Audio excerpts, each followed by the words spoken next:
स्वाद आवे ना आवे, मन लगे न लगे, बस जगने से लेकर सोने तक रट लगा दो नाम की, बस इतने से ही काम बन जाएगा। क्या हो जाएगा? अब ध्यान दें, जैसे ही नाम का स्वाद आने लग जाएगा कि नाम अखंड हो जाएगा। अब देखो, वैखरी से नाम जपते जपते, रटते रटते, जपते जपते, अधिक संख्या में लगातार जपेंगे तो जपते जपते फिर ये मध्यमा वाक जागृत हो जाएगी। जो कंठ कुबर में स्थित वाणी है, मध्यमा वाणी जागृत हो जाएगी, मध्यमा वाक जागृत हो जाएगी। और फिर जब मध्यमा से नाम जप होने लग जाएगा तो भाव समाधि में, प्रेम समाधि में, पश्यंती में नाम जप होने लग जाएगा। और जब परा में, परा वाणी में नाम प्रतिष्ठित हो जाएगा, चार प्रकार की वाणियां हैं, परा, पश्यंती, मध्यमा, वैखरी। वैखरी से नाम लेते ही और फिर क्रमशः मध्यमा, पश्यंती और परा तक नाम पहुंच जाएगा। और जब परा तक नाम पहुंच जाएगा तो महाराज जी रोम रोम से करोड़ों करोड़ों नाम एक साथ प्रकट होने लग जाएंगे।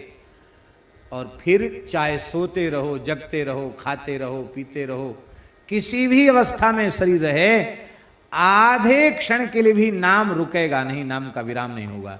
यह है निरंतर भगवान की स्मृति, यह है भक्ति योग। तो भक्ति योग की जो परिभाषा हमारे आचार्यों ने दी है, तैल धारावत अखंड अविच्छिन्न भाव से भगवान नाम रूप गुण लीला की अखंड स्मृति, इसका नाम भक्ति है। अब भक्ति, राम नाम से भक्ति योग अपने आप आ गया कि नहीं? पहले तो पात्रता नहीं थी, पर केवल जिह्वा से राम राम किया तो धीरे धीरे राम नाम महाराज की कृपा से भक्ति योग हमें प्राप्त हो गया।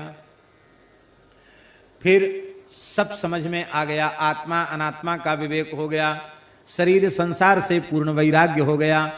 और जब वैराग्य हो गया तो वृत्ति की चंचलता समाप्त हो गई, वृत्ति पूरी तरह अंतर्मुख हो गई, आत्मानुसंधान हो गया, आत्म साक्षात्कार हो गया, स्वरूप में अवस्थिति हो गई, आत्मवेदम सर्वम, इस भाव में हम पहुंच गए, शरीर संसार का ध्यास मिट गया। तो केवल राम नाम से भक्ति योग की सिद्धि हो गई, न चाहते हुए भी, और न चाहते हुए भी राम नाम से ज्ञान योग की सिद्धि हो गई। और भैया राम नाम जीवन में प्रतिष्ठित है तो वर्ण धर्म, आश्रम धर्म सब अपने आप आ जाएंगे भीतर। क्योंकि हनुमान नाटक में हनुमान जी कहते बीजम धर्म द्रुमस्य, निष्काम कर्म योग की सिद्धि भी हो गई। और राम राम नहीं किया तो न ज्ञान योग सिद्ध होगा, न भक्ति योग सिद्ध होगा, न कर्म योग सिद्ध होगा। इसलिए गोस्वामी जी ने कहा एक ही साधन सब रिद्धि सिद्धि साधि रे, ग्रसे कली रोग जोग संयम समाधि रे। कलिकाल रूपी रोग ने सारे साधनों को ग्रस लिया है। इसलिए भलो जो है पोच जो है, दाहिनो जो बाम रे, राम नाम ही सो अंत सब ही को काम रे, राम नाम ही सो अंत सब ही को काम रे। हमारे महाराज जी के परम श्रद्धेय और प्रिय मित्र श्री हरे राम बाबा जी, उनके जीवन की एक घटना है। वो जयपुर में थे, एक बगीची में थे। महात्मा बड़े विलक्षण ही थे वो। गर्मी का समय था, कोई आता तो बाबा कहते, बाबा सेवा, बच्चा एक तोतले बोलते थे, एक मट्टा ले आ, मट्टा, मटका, एक मट्टा ले आ, पानी भरा हुआ मटका ले आ। तो हर व्यक्ति से वो पानी भरा हुआ मटका मंगाते। तो हम कम समझते हैं, कम 40-50 पानी भरे मटके। उस समय पानी भी उतना ज़्यादा सुलभ नहीं था। और उन सब मटकों के बीच में ही अपना टाट बिछा के आसन लगा के रखते, चारों ओर मटका और बीच में उनका अपना आसन। और अपने चाहे नहाना हो, चाहे कुल्ला करना हो, सब उसी मटके के ठंडे पानी से बढ़िया। और कोई आ जाए प्यासा तो उसमें से पानी भी पिला देते। तो एक महात्मा आते थे, ब्रह्मचारी जी, तो वो उधर से निकलते तो गर्मी तो थी, थोड़ी देर वहाँ बाबा के पास बैठ जाते। और बाबा जल पिएंगे। तो बाबा उनको ठंडा बढ़िया मटका का जल पिलाते, गर्मी का समय था। पता नहीं क्या हुआ, एक दिन उनको ब्रह्मचारी जी को मन में कोई ऐसी बात आई और उन्होंने कहा, बाबा एक बात हम आपसे पूछें, बुरा तो नहीं मानोगे? नहीं नहीं ब्रह्मचारी जी क्यों बुरा मानेंगे, पूछो। बोले हम अब पानी तो आपके यहाँ बहुत दिन से पी रहे हैं, पूछ नहीं पाए आपसे, आप किस जाति के हो? तो बाबा हंसने लगे। बाबा बोले इतने दिन तक पानी पीने के बाद जात पूछ रहे हो? देखो हम तो बहुत दिन हो गया घर परिवार छोड़े हुए, हमें ज़्यादा याद तो नहीं है, पर हमारे एक पुरखा थे, वो मोची का काम करते थे, जूता बनाने का काम करते थे।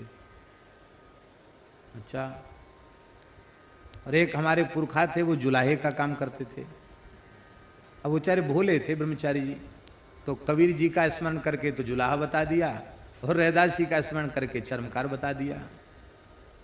ऐसी दो चार जाति गिना दी। अरे बोले महाराज एक जात तो बताओ, तुमने तो सब जात अपने में ही बता दी। तो बाबा हंसने लगे, बोले हम तो आपको बता दिया, आपने पूछा हमने बता दिया, अब हिसाब किताब आप जोड़ लो। अब तो वे बहुत दुखी हो गए, कह रहे पता नहीं, ये तो बिल्कुल इसकी तो जात वात का कोई ठिकाना ही नहीं है, इतना हम पवित्र रहने वाले, इतने दिन तक यहाँ पानी पीते रहे, इसके पास बैठते रहे, बड़ी दुखी हो गए। तो एक भूरामल शर्मा जी थे, वो उनके शिष्य थे बाबा के, उनके पास गए। बोले पंडित जी अरे कम से कम ब्राह्मण हो, गुरु करे जान पानी पिए छान, कैसे आदमी को गुरु बना लिया, वो महात्मा। तो हमने पूछा क्या जाति है? तो कहते हमारे पुरखा मोची का काम करते थे, जूता बनाने का काम, ऐसे को आपने गुरु बना लिया। तो वो समझते थे बाबा को। बोले अब महाराज आपको क्या तकलीफ हो रही है, अब हम तो बना ही लिया गुरु, जो बदल तो सकते नहीं उनको, पर एक मेरी प्रार्थना है। क्या? बोले उनसे ये जरूर पूछ के आओ कि जो आपके पुरखा मोची का काम करते थे उनका नाम क्या है, ये पूछ के आओ उनसे। तो ब्रह्मचारी जी बेचारे दुखी तो थे ही, वो फिर गए। बाबा बोले अब तो पानी वानी नहीं है हमारे यहाँ, इतने दिन पानी पिलाया फिर हमारी जात पूछता है, पानी तो नहीं। बोले नहीं बाबा एक बात हम पूछने आए, दुखी तो हम बहुत हो गए, एक बात पूछने का। क्या बात? बोले आपके पुरखा जो मोची का काम करते थे उनका नाम बता दीजिए आप। बाबा बोले तू अपनी बुद्धि से नहीं आया, किसी ने भेजा है तुझे। कहा बाबा कुछ भी समझो, आप नाम बताओ, आपके पुरखा का नाम क्या? तो बाबा बोले रैदास जी महाराज। तब वो समझ गए कि रामानंद संप्रदाय की परंपरा के साधु हैं, रैदास जी की याद करके बोल रहे हैं। बोलो भक्तवत्सल भगवान की जय। भलो जो है, आप चाहे जितने बड़े आचारी विचारी भले से भले बने रहें, बाबा ने कहा ब्रह्मचारी जी ये जो कुछ आप करते हो सब बिल्कुल ठीक है, करना ही चाहिए, लेकिन कल्याण तो राम नाम जपने से होगा, इसलिए सब करो पर अनन्य भाव से चलते फिरते राम नाम का जप करो, क्योंकि भलो जो है पोच जो है, भले से भला हो, खूब धर्मनिष्ठ हो, खूब आचार विचार वाला हो, लेकिन राम राम नहीं करता है तो कल्याण में संदेह ही बना रहेगा। पोच जो है, पोच माने सबसे अधिक नीच व्यक्ति, निम्न से नीच, नीच से नीच है, बुरा से बुरा है, उल्टा है, सीधा है, कैसा भी है, उल्टा सीधा है, बुरे से बुरा है, अच्छे से अच्छा है, कैसा भी जीव क्यों न हो, काम तो अंत में राम नाम से ही बनेगा। राम नाम ही सो अंत सब ही को काम रे, अंत में सबका काम राम नाम से ही बनने वाला है। अरे भाई अंत में कब बनेगा? जब आज से अभी से लेना आरंभ कर दोगे तो अंत में भी राम नाम की स्मृति आएगी, नहीं तो नहीं आएगी।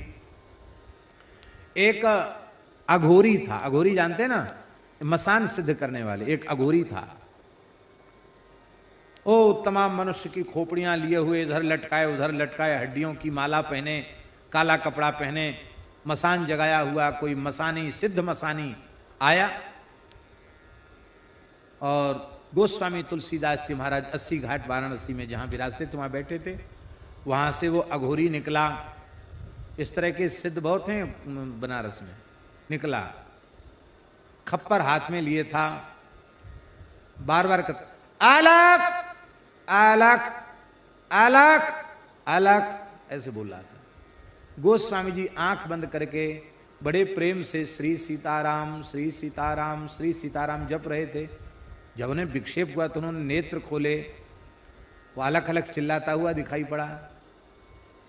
गोस्वामी जी का हृदय करुणा से भराया और श्री गोस्वामी जी ने कहा, बड़ा प्यारा दुआ है गोस्वामी जी का, हम लख हम ही हमार लख, हम लख हम ही हमार लख, हम हमार के बीच तुलसी अलख ही कालख है, राम नाम जप नीच। तुलसी अलख ही कालख है, राम नाम जप नीच। महाराज जी एक नाम जापक संत की वाणी श्रवण करते ही उस तामसी अघोरी के जीवन में इतना बड़ा परिवर्तन आया। सारे महाराज कपड़ा लत्ता हड्डी फड्डी सब उठा के गंगा जी में पटक दी और राम नाम जपते जपते सिद्ध हो गया। तो भलो जो है पूछ जो है, दाहिनो जो बामरे। एक अघोरी था, बड़ा सिद्ध था महाराज। उसने कब्जा कर रखा था एक बगीचे पर। एक सेठ का बगीचा था, आम का बगीचा, गाजीपुर क्षेत्र की बात है, कहीं बनारस के आसपास। बहुत सिद्ध था, तमाम चमत्कार उस अघोरी में थे।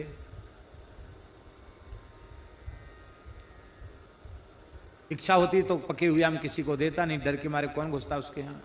चमत्कार बहुत थे उसके पास। हरे राम बाबा उसी के यहाँ जाके रुक गए।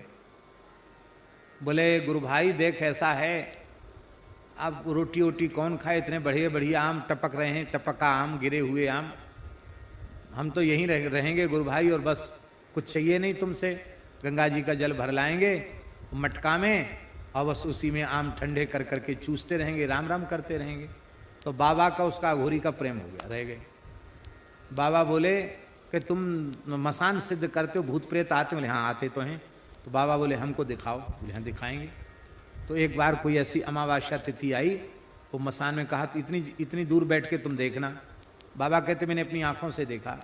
उस मसान वाले ने, सिद्ध ने क्या किया, कोई व्यक्ति मुर्दा जला के गया था, उसकी आँच थी, उस आँच में गंगा जी का जल एक मटका में भरा और उसको मुर्दा की आँच पर उसको गरम किया, उसी में थोड़ा चावल छोड़ा, उसी में गुड़ छोड़ा और मीठा भात बनाया और मंत्र बोल बोल कर जैसे पत्तल परोसता तो महाराज भयंकर भयंकर प्रेत प्रकट हो जाते, भूत प्रेत चुड़ैल आदि, और सब बैठ के खाने लग गए मीठा भात।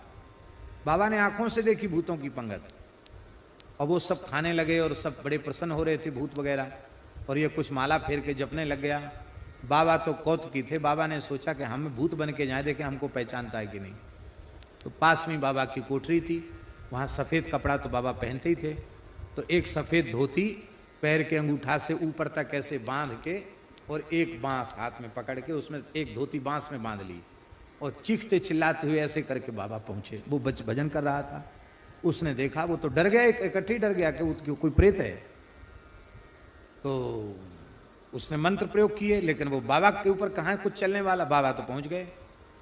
तो बोले कि कौन हो तुम? मैं प्रेतराज हूं, इस श्मशान का मालिक हूं। तुमने सबको खिलाया, मेरा अपमान किया। बोले अब तुम खा लो। सबका झूठा खाऊंगा मैं? अब मैं ये मीठा भात नहीं खाऊंगा, तुझे ही कच्चा चबा जाऊंगा। ऐसे करके बाबा ने बांस हिलाया, वो महाराज भगा। बाबा पीछे से भगे, उसके दौड़े, मारा नहीं बाबा ने, बांस जोर का पटका बगल में, बेहोश होके गिर गया। तो बाबा उसको उठा के लाए, उसकी कोठरी तक उठा के लाए, बगीचे तक। थोड़ी देर में होश आया, बाबा ने अपना वेशभूषा उतार दी। बोले तो क्या हुआ गुरु भाई?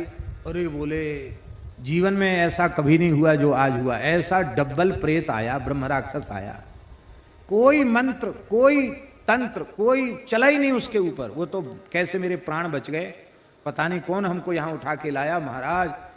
बाबा बोले वो प्रेत कोई दूसरा नहीं था, हम ही आए थे। मैंने कहा असली प्रेत तो आगे कि नकली प्रेत आवे, देख तो पहचानता कि नहीं पहचानता है। तो बहुत जोर से हंसा वो, बोले आपने ऐसा क्यों किया? बाबा बोले देखो, भूत प्रेत की सेवा करते हो, मरोगे तो भूत प्रेत बन जाओगे। अब लोगों को ये तंत्र मंत्र मारण मोहन उच्चाटन करते ये सब छोड़ दो, अब राम राम करो। महाराज उसका जीवन बदल गया, वो राम राम जपने लग गया। बोले हाँ अब समझ में आ गई बाबा, राम राम करेंगे। कहीं चले जाओ भैया, अंत में काम तो राम नाम से बनेगा। हम ये नहीं कहते कि अघोर पंथ में अघोरी भी एक से एक सिद्ध होते हैं, पर उनके वह आचरण सबके लिए अनुकरणीय नहीं है। एक किनाराम बाबा नाम के महान सिद्ध थे बनारस में, अघोर आचार्य श्री किनाराम बाबा, बड़े सिद्ध पुरुष थे। वो महाराज वेशभूषा से अघोरी थे, पर वे भगवान श्री राम के अनन्य भक्त थे, निरंतर राम नाम का जप करते रहते थे। गंगा जी के पास जाते, मां भूख लगी है भिक्षा लाओ, जैसी कहते सोई कोई ना कोई मुर्दा बहता हुआ दिखाई पड़ता तो कूद जाते गंगा जी में, और तैरते रहते मुर्दा को पकड़ के दांत से नोच के खाते रहते उसी को, मुर्दे को। काशी महाराज घूम रहे थे, दिखाई पड़ गए, हे राजा बच्चा प्रसाद लेगा, ले प्रसाद। इतना लोथड़ा निकाल के फेंका। अब इतने बड़े सिद्ध मना करें तो क्या करें, कैसे करें? ऐसे ही उन्होंने अपना दुपट्टा किया तो पूरा दुपट्टा मेवा मिश्री अखरोट बादाम हरी हरी इलायची इस सब से भर गया पूरा दुपट्टा। ऐसे सिद्ध थे महाराज। एक जगह उन्होंने मंदिर बनाया किनाराम बाबा ने, हनुमान जी का मंदिर, अभी भी है वो, बनारस के आसपास की बात। तो महात्मा लोग जानते हैं हनुमान जी का मंदिर कैसे बनाते। एक चबूतरा बना दिया, हनुमान जी रख दिए, महावीरी लगा दी, फिर कोई भगत आएगा तो फिर वो दीवाल उठवा देगा, कोई भगत आएगा तो छत डलवा देगा, ऐसी कोई किवाड़ लगा देगा, ऐसे धीरे धीरे मंदिर बन जाता। महात्माओं के ऐसे काम होते हैं। तो दीवाल तो उठ गई, पटाव के लिए मिस्त्री आ गए, लेकिन जिस व्यक्ति ने पत्थर और गाटर लकड़ी देने के लिए कहा था वो व्यक्ति आया ही नहीं। मजदूर बोले बाबा हमारा तो दिन बेकार हो गया। बाबा बोले कोई बात नहीं, गैया के गोबर के कंडा तो हैं, छाया करनी, हनुमान जी को छाया कर देते हैं। तो ऐसी पुरानी धुरानी लकड़ी उस पर बिछवा दी और ऊपर से कंडों से उसकी छत कंडों से छाया कर दी। बोले तुम्हारा काम हो गया, मजदूरी ले और जाओ। अरे बोले महाराज पानी बरसेगा, सब कंडा गर जाएंगे, इससे थोड़ी कुछ पानी रुकेगा। अच्छा वो नहीं रुकेगा। बाबा उठ के आए धुना से, कंडा की छत देखी, बड़े हंसे, बोले जा बाबा राम नाम की महिमा से पक्का हो जा। जैसी का राम नाम की महिमा से पक्का हो जा, महाराज कंडे की छत पक्की छत बन गई। आज भी वो पक्की छत वाला मंदिर है, लेंटर बन गया महाराज, उस जमाने की बात। पर वे किनाराम बाबा भी यही बात कहते थे कि हमारी और किसी बात को मत देखो, केवल इतना समझो कि यदि कल्याण चाहते हो तो राम राम करो। धन्य है भारतवर्ष की पवित्र परंपरा, जहां मरने के बाद भी लोग कीर्तन करते, राम नाम सत्य है, गोपाल नाम सत्य है, सत्य बोलो गत्य है, क्योंकि राम नाम ही सो अंत सब ही को काम रे। अंत में काम तो राम नाम ही आएगा। जगनभ बाटिका रही है फल फूली रे,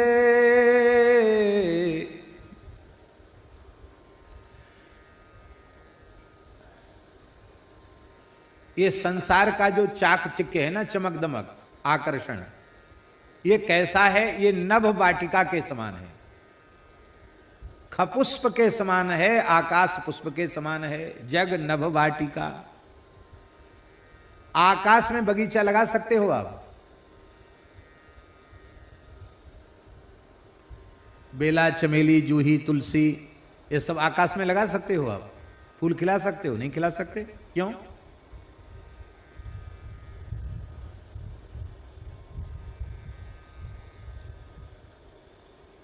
गोस्वामी जी ने उदाहरण दिया है, राम भजन बिन मिटही की कामा, थल विहीन तरु कबहू की जामा।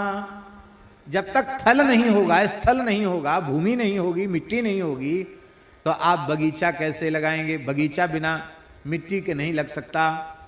जैसे आकाश का बगीचा केवल कोरी कल्पना मात्र है, ऐसे ही जगत का यह चाकचक्य कोरी कल्पना मात्र है, कुछ नहीं है। ये कैसा है जो फलता फूलता संसार, ये कैसा है? धुआं कैसे धोर हर, देखी तू ना भूल रे। गीला और इधर उधर का कचरा वचड़ा सब इकट्ठा करके और आग लगाई जाती है। देखा होगा आपने, दीपावली में पहले लोग गांव में सब सफाई करते थे तो एक जगह कचरा का ढेर करके फिर उसमें आग लगा देते। तो जब आग लगाई जाए तो धुआं, जब धुआं के गुब्बारे ऊपर आकाश में उठते हैं तो उसमें आकृति जैसी बन जाती है धुआं की। बीच का धुआं खाली हो गया, इधर उधर का हो गया तो दीवार बन गई, ऐसे धुआं चला गया तो वो शिखर बन गया। तो उसमें आप देखेंगे तो महल मकान भी दिखाई पड़ेंगे, कई बार उसमें कोई पुरुष की आकृति भी दिखाई पड़ जाएगी। ज्यादा कचरा जहां जल रहा, धुआं के गुब्बारे ऊपर उठ रहे हैं। तो धुआं के महल, उनका अस्तित्व क्या है? धुआं के भवन और धुआं से ही निर्मित स्त्री पुरुषों की आकृति, वे क्या वास्तविक में सत्य हैं? वे सत्य नहीं है, केवल प्रतीति वैसी हो रही है। ऐसे ही संसार है। धुआं कैसे धोर हर, देखी तू ना भूली रे। अंतिम बात गोस्वामी जी कह रहे हैं, राम नाम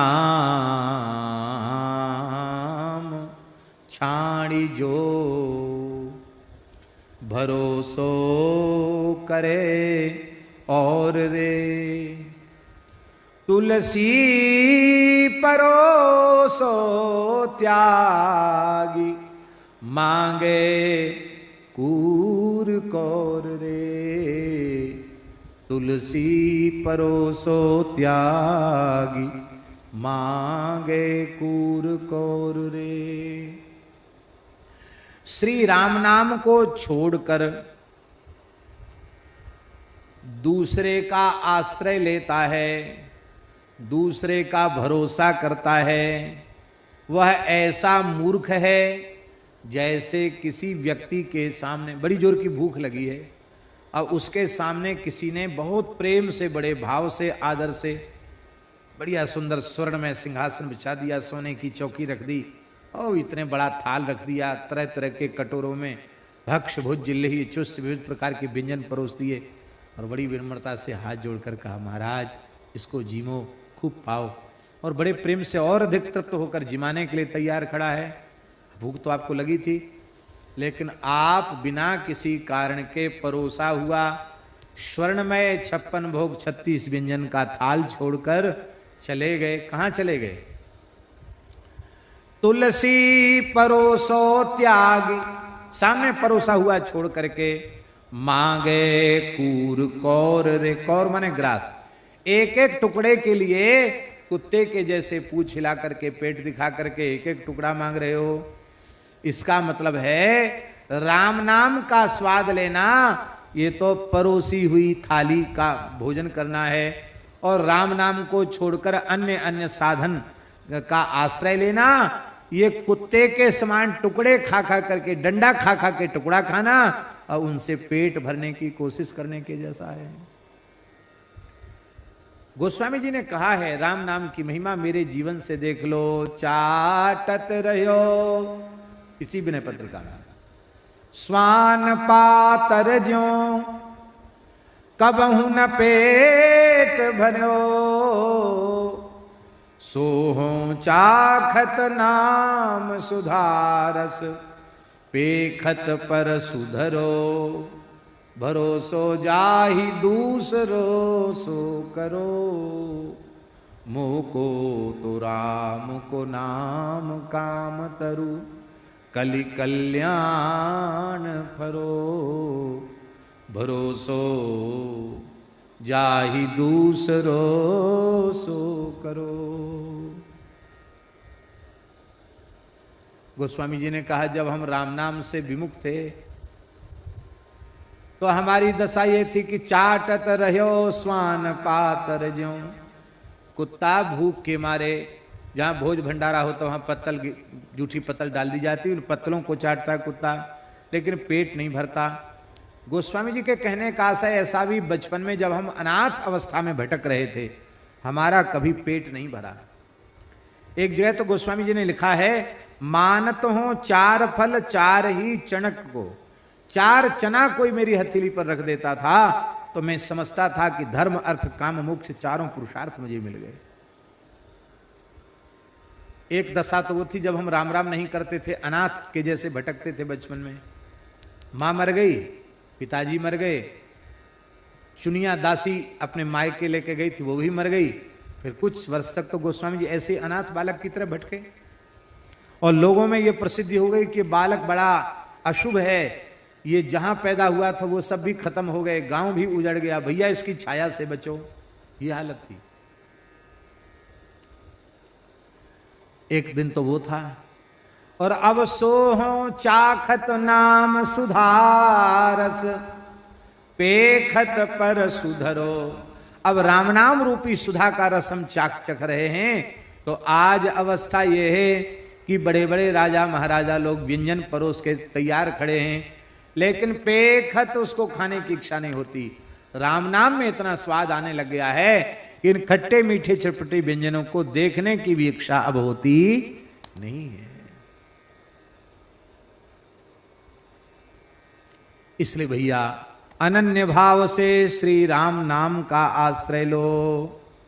श्री राम जय राम जय जय राम, श्री राम जय राम जय जय राम, श्री राम जय राम जय जय राम, श्री राम जय राम जय जय राम, श्री राम जय राम जय जय राम, श्री राम जय राम जय जय राम, श्री राम जय राम जय जय राम, श्री राम जय राम जय जय राम।